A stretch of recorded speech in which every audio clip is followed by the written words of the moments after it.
चित्रांकन प्रतियोगिता का आयोजन समाज सेवी संगठन संकल्प नामक संस्था की तरफ से बांकुड़ा रविंद्र भवन में चित्रांकन प्रतियोगिता का आयोजन किया गया, जिसमें 60 से ज्यादा बच्चों ने हिस्सा लिया।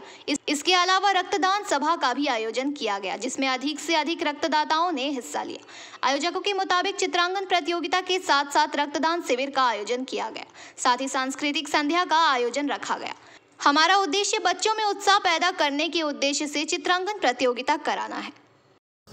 संकल्प स्वेच्छासेवी संगठने जो मिताली पर्व चलছে তার দ্বিতীয় দিনে কি অনুষ্ঠান চলছে এখানে?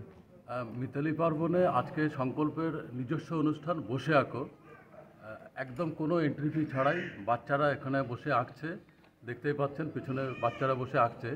এছাড়াও আজকে সুমন গ্রুপের 25 বছর পূর্তি উপলক্ষে আমরা সংকল্প সংগঠন তার সহযোগিতা করছে, সেখানে বাইরে রক্তদান, সন্ধ্যাবেলায় সাংস্কৃতিক অনুষ্ঠান, নানা ধরনের আয়োজন হচ্ছে যে করা হয়েছে এবং হচ্ছে যে গুণীজন সম্বর্ধনা, এই সমস্ত প্রোগ্রামগুলোই হচ্ছে যে আছে।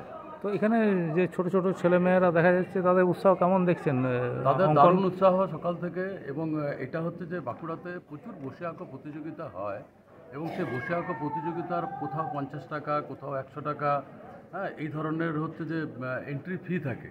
কিন্তু সংকল্প প্রথম থেকেই চেয়েছিল যে এই ধরনের কোনো এন্ট্রি ফি ছাড়াই বসে আঁকো প্রতিযোগিতা আয়োজন করতে।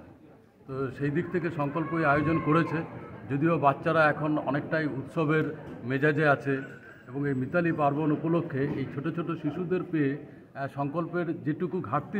बांकुड़ा से अनुप रॉय की रिपोर्ट, PVTV न्यूज़।